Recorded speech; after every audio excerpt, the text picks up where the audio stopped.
All right. Hello, everyone. Happy Tuesday. Sorry, I'm a little bit late here. I had a little bit of technical difficulties, but thank you all of you for joining me today. Today, I am going to be discussing foods you should be eating to lose body fat. Okay. So for those of you that want to join me via Zoom, I put the Zoom link in the Facebook group. For those of you that are joining me here, watching me live on Facebook, if you have any questions as I go through this live training today, please pop it in the comment section. I will try and monitor as best as I can for any comments on the comment section.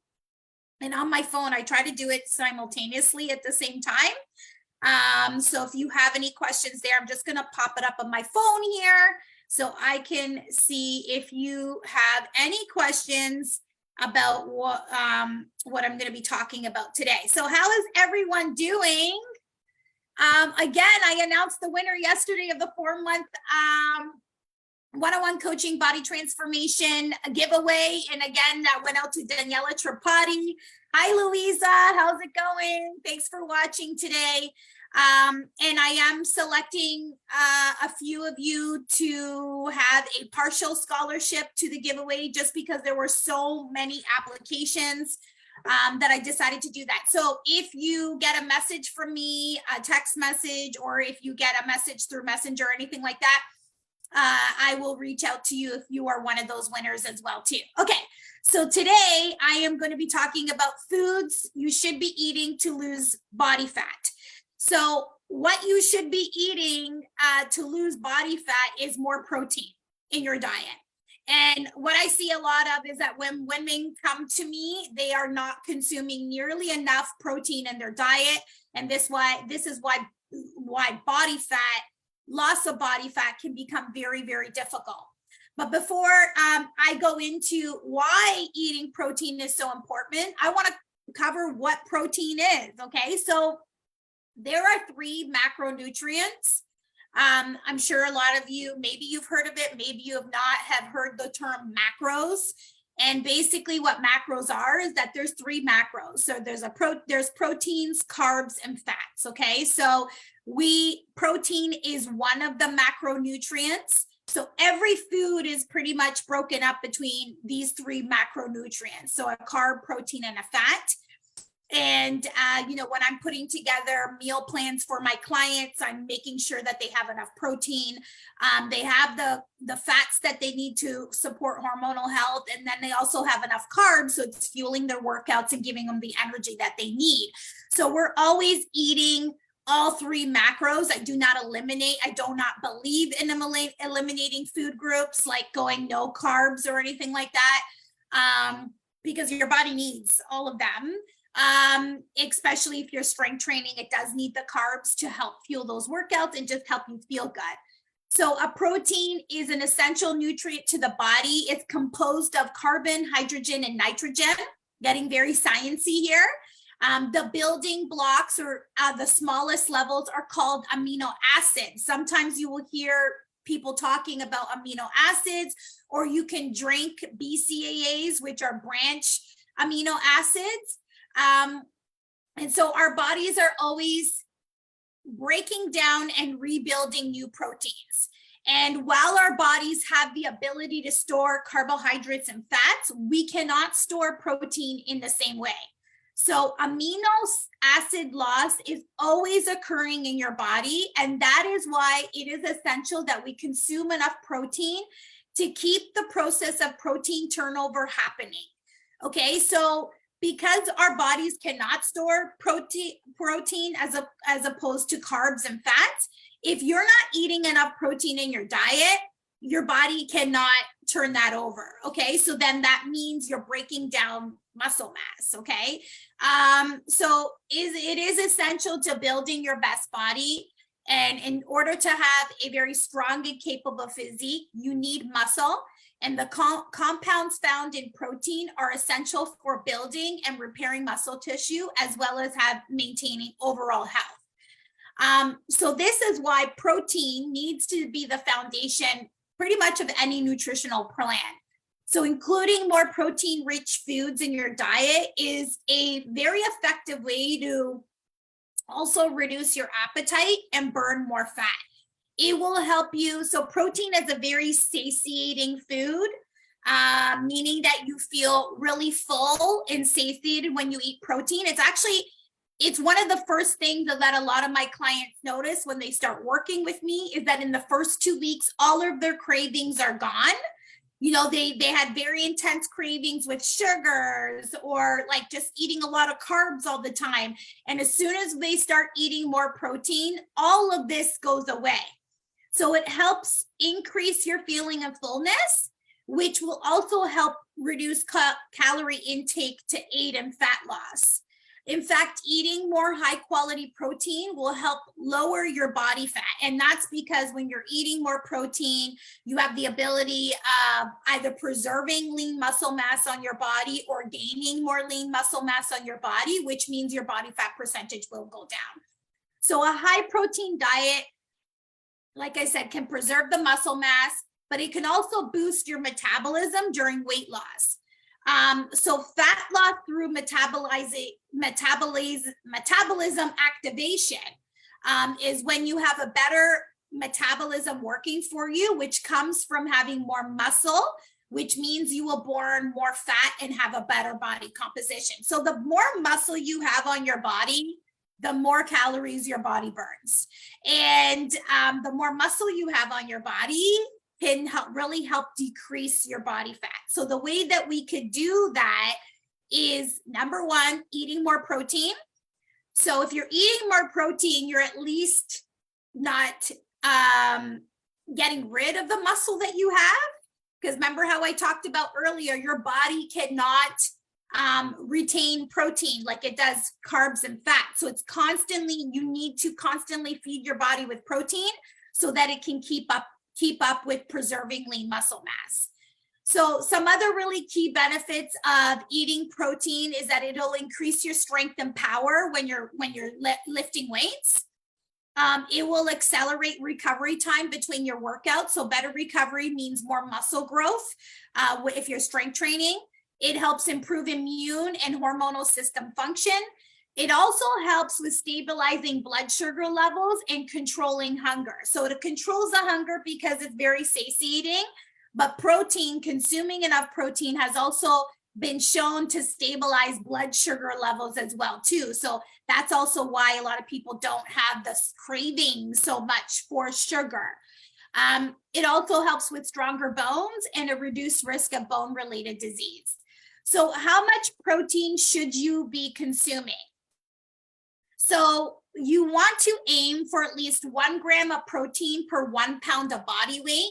Or if you have a lot of weight to lose, you can base that on your goal weight, okay? So let's say you're 180 pounds and you want to lose weight, like I would probably put you at like 160 grams of protein or maybe 150 grams of protein. You want to still keep it pretty high, but maybe not so high. And it really just varies per person. Some protein sources. So actually, I'm going to ask you guys, what are some protein sources? I want to ask you guys actually, because I feel a lot of people get this one wrong. What is peanut butter? Is peanut butter considered a protein or a fat? Drop it in the comment section if you know what it is. Who's watching live right now? Louisa, are you still there? Okay, so is peanut butter or almond butter considered a protein or not? Drop it in the comment section if you know what the answer to this is. Let's see who's a protein. No, it's not actually. Joanna, peanut butter is considered a fat. And I will explain to you right now. And this one is, I've heard this a lot, is where, you know, maybe they're making a shake in the morning and they're like, oh, I'm going to add peanut butter to my shake to add protein. It's actually a fat, okay? And I'm going to explain to you how to read labels so that you understand what's a protein, what's a carb, and what's a fat. So I'm going to explain this to you. I'm going to give you some examples of protein sources, and then I'm going to show you a label so that you can understand, you know, what you're reading and what's truly a protein source, what's truly a carb source, and what's truly a fat source. So another one that I will ask you about that a lot of people have a misconception about is coconut yogurt. What is yogurt, coconut yogurt considered? Is it a protein? Is it a carb? Or is it a fat? Give me a wild guess in the comment section. If you think it's a protein, carb, or a fat, coconut yogurt. Because some people, they're like, okay, I can't have Greek yogurt, so I'm just going to go for coconut yogurt as a protein source. So comment protein. Okay, let's see if anybody else is watching. What is coconut yogurt? Is it a protein, a carb, or a fat? Drop it in the comment section. So Louisa, you're saying it's a protein, coconut yogurt. And Joanna, you're saying it's a fat. I actually believe it's a carb. So let's pull it up because coconut yogurt, nutritional label, is actually a carb. And I will pop this up for you here. Yeah. Okay, so I'm gonna share the label with you guys, the nutrition facts, so that you can see it. I'm gonna share my screen so that you can see it here. Okay, so when we're looking at labels, this is the best way for you to, remember we talked about how everything, can you guys see my screen here? Can you see this label here? So this label is for a coconut yogurt. So for 175 grams, it's 90 calories. If you look at the fat, it's 6 grams. The carbs are 9 grams and the protein is 1 gram. So that's actually nowhere near a protein source. But because the carbohydrates is the highest in all of the 3 macronutrients, this would be considered a carb. I mean, the fat is pretty high as well too, but then this would be more considered a carb source, okay? So really, I'm going to share some other labels with you guys so that you would really understand whether it's a carb, a protein, or fat.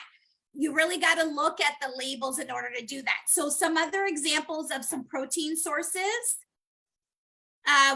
is bison, chicken, cod, cottage cheese, Greek yogurt, all fishes, protein powders, protein bars, but be very careful with the protein bars. I've seen some protein bars that are like, oh, it's a protein bar. I go look at the label and it has like 10 grams of protein and 30 grams of carbs. It's not really a protein source because it's higher in carbs than it is in protein. Then red snapper, salmon, shrimp, like all types of fish, tuna, turkey, like any pretty much animal protein is animal-based protein is a good protein source. And I just want you to understand that animal-based protein is not the same as vegan-based protein, okay? And the reason why is, remember we talked about what protein is made out of? Protein is made out of amino acids, okay? And in order to make a complete protein, you need all 9 of the amino acids to make a complete protein. And the only way you can get all 9 of those amino acids is from a protein source. You do not get all 9 of those amino acids from vegan sources. You might get 7, you might get 6, but it's not a complete one, okay? So that is why it's best to really get your protein sources from animal. And I know some people cannot do that and they choose to be vegan, which is fine as well too. It just then becomes really, really hard to, especially if you want to go in a calorie deficit, it becomes very, very difficult to get your protein intake in and also be at a calorie deficit, because what happens, like, for example, if you're eating things like chickpeas that have a little bit of protein in it, in order for you to get your protein amount in, you would have to eat a lot of chickpeas to get to it. And then what happens is that your calories get blown out of the water afterwards too. Okay, so eating more protein is really associated with lowering overall fat. Increasing your protein intake can decrease your appetite, like we talked about. It can help lower calorie intake and preserve muscle mass. The other thing too is that protein does not convert to fat, okay? So carbs and fats can convert to fats, but proteins do not convert to fat. So that's why it's also a really important aspect of your nutritional plan. If you want to lose body fat, if you want to gain lean muscle, you know, it's really, really important to consume protein. So those that eat like a higher protein diet have a lower body fat percentage. And if you combine that with strength training, it also improves your body composition. So more lean muscle and having lower body fat, which I think ultimately that is what everyone wants. So I actually want to share some examples, show you some labels here of protein examples, okay? So I'm just going to wait for you guys to pop this up, but I'm going to show you the label of like chicken breast, ground turkey, and then I have Greek yogurt and sirloin steak, okay? So let's look at the label here on the far left-hand side. We have the nutritional facts of a raw, boneless, skinless chicken breast. So this is raw. So for 6 ounces, it's 180 calories, but look, it has 2 grams of fat.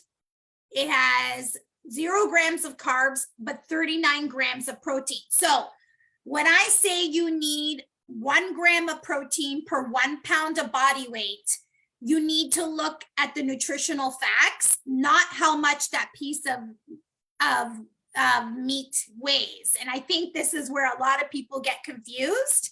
If they're like, oh, okay, I had 120 grams of chicken breast, so that means I had 120 grams of protein. No, that is not what it means. It means you have to actually go to the nutritional label.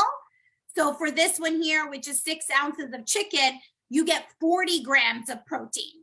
So if your goal is to have 140 grams of protein per day, this would only, let's just round it off to 40 grams. This one would only give you 40 grams of protein. You still have another 100 grams of protein that you need to be consuming throughout the day. So really best to understand your protein sources and how many grams of protein, you know, those foods will yield you. And try to really incorporate protein with every meal to really help you hit those protein goals at the end of the day. So let's look at 4 ounces of ground turkey. Okay, so it's 180 calories, so exact same calorie amount. And for this, it has 9 grams of fat. So fat content is a little bit higher than the boneless, skinless chicken breast. It has 0 grams of fat of carbs in here, but it does have 23 grams of protein. Okay, so if you were going to be consuming 4 ounces of turkey, keep in mind this nutritional fact is probably for raw turkey. So you can use apps like MyFitnessPal, Chronometer to look up the amounts of cooked ground turkey and cooked chicken breasts. I'm just giving you this as an example. So when we're looking at labels, everyone, like you want to make sure that you understand the labels and understanding, is this really a protein source? Is this really a carb source? Or is this really a fat source?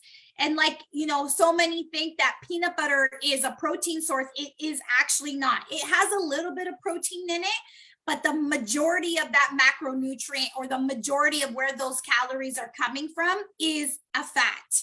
Okay, so the next 2 examples here I'm going to give you is Greek yogurt. So this is 0% Greek yogurt, a really high protein source, great for a snack. If dairy doesn't bother you, then I would highly, highly recommend this. But you'll see here for 175 grams or 3/4 cups of Greek yogurt, it's 90 calories. But let's look at the actual, at the macros at this. Okay, so fat is 0 grams of fat. Carbohydrates is 6 grams of carb, but it has 17 grams of protein. So because the majority of the grams are coming from protein, this is a protein source. Okay, so that's really how you're going to determine what is truly a protein source and what is not. You got to read the labels and really understand what you're eating at the end of the day. So the next thing is 4 ounces of sirloin steak. Here, if you look at it, it's kind of high in fat. It has 14 grams of fat, but it also has 23 grams of protein and 0 grams of carbs. So again, this here would be considered a protein source. Okay. Do any of you have any questions about that and how to read labels and how to understand what is a protein, what is a carb, and what is a fat? Do any of you have any questions about that? I'd be happy to answer. Does that clarify things for you guys? Actually, let me pull up, let me see if I could pull up a label for peanut butter so that you can actually see what I'm talking about. Peanut butter nutritional label. I'm going to pull it up right now. This is, let me see, a good one that I could put up here. I don't know if you could see this one.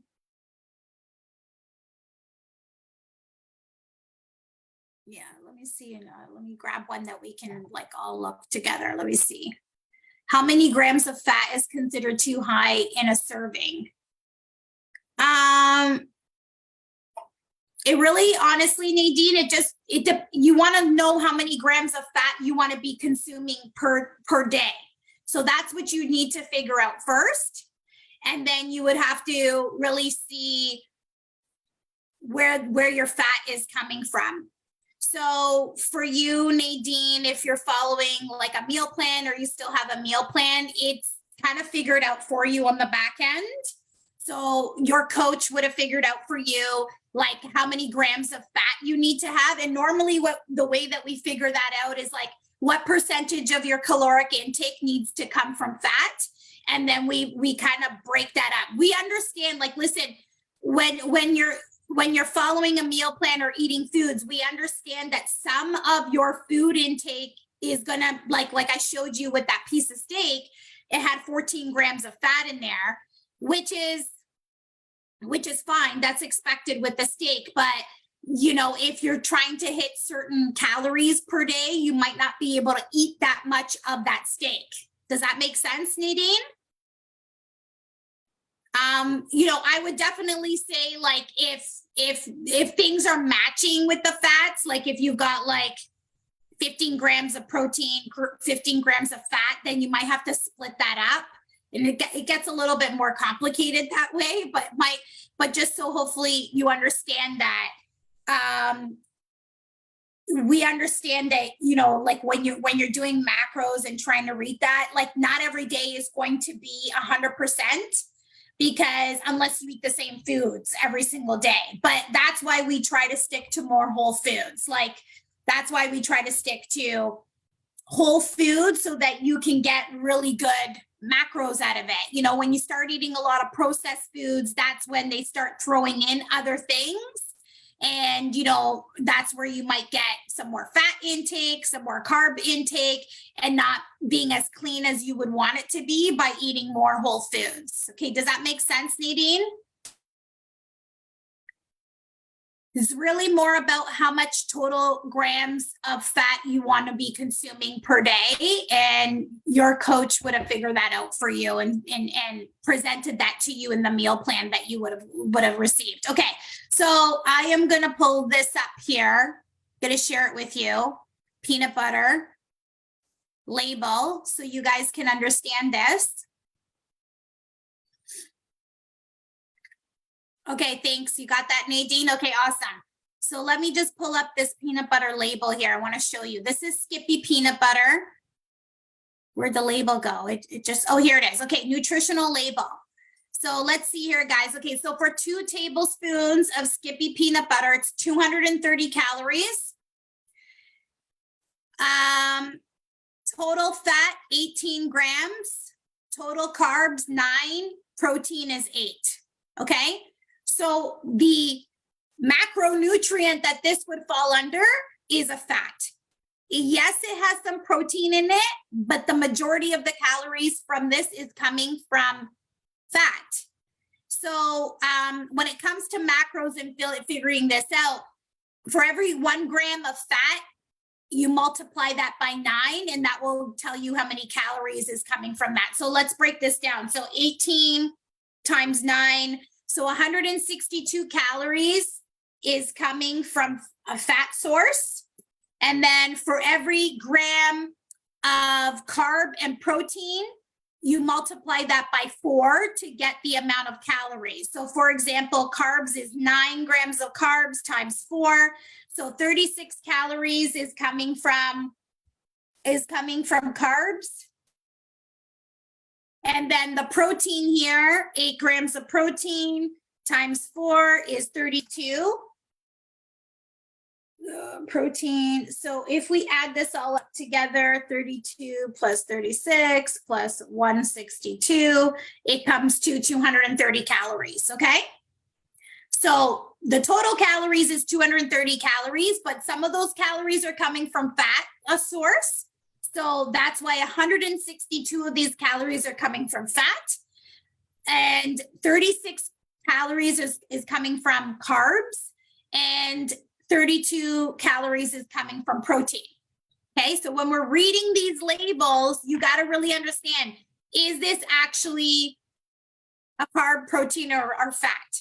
Okay, so many of you always think that, and I don't know why, maybe because the label says here 7 grams of protein per serving, says that, but it's really misleading. Like, this is actually a fat, not a protein source. Okay, so my suggestion to all of you, if you don't have a coach, if you're not working with me one-on-one, you're part of this community, you want to start losing body fat, then the first thing that I recommend that you do is start incorporating protein with every single meal that you have, okay? And I have a really great recipe book that is completely free to all of my members.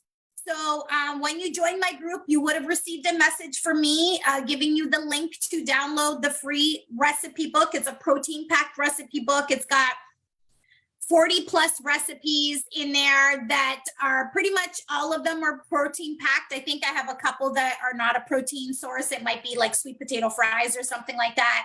And some tortilla chips. Actually, they're protein tortilla chips, but that's the only one. Everything else pretty much has protein in it. So you can download my recipe book for free. It's my gift to you as being part of this community. Start picking some breakfast, lunch, dinner, and snack options from there. Incorporate them into your day. And I want you to feel like, do I feel fuller? Am I more satiated? Am I not like eating as much food? You will notice right away when you're eating more protein that you will naturally just feel fuller. You will feel more satiated. And you won't have as many cravings as you have before. So before I sign off, any more questions about protein and eating more protein for fat loss, why it's so important for you to do that? Pop it in the comment sections before I sign off. If you have any more questions, I will wait for you to do that. But number one suggestion is just start to incorporate some protein. If you have other questions, for those of you that are going to watch this later on, if you have any questions, pop it in the comment section or directly DM me, send me a message directly, and I will get back to you as soon as possible. Okay, ladies, thanks so much for joining me today. This Thursday, we're also doing a live. I have a special guest coming in this Thursday. Let me see what time she's coming in at. I think it's at 12 p.m. as well too. Yeah, with Iman White this Tuesday at 12 p.m. another lunch and learn. And she is going to be going over, what is the topic here? Sorry, I got to look it up here. She is also a coach as well too, but she's going to be going over some, a really awesome topic as well too. Just let me find it here, the title of it. Sorry, guys. So every week, if there's anything else that you guys want to, so she's going to be talking about mindset. Okay, yeah, that's right. She's going to be talking about mindset. So watch that when you can. And well, that'll be live on Thursday at 12 p.m. If you, again, cannot watch it, you can catch the replay. All of these live trainings is in the guide section of my Facebook group. So you're going to go to my Facebook group, go to the guide section, go to the menu bar. If you're on your phone, go to the guide section, go to live trainings, and you will see all of that over there. Okay. Have a great one, everyone, and hope you have an amazing day. Bye for now.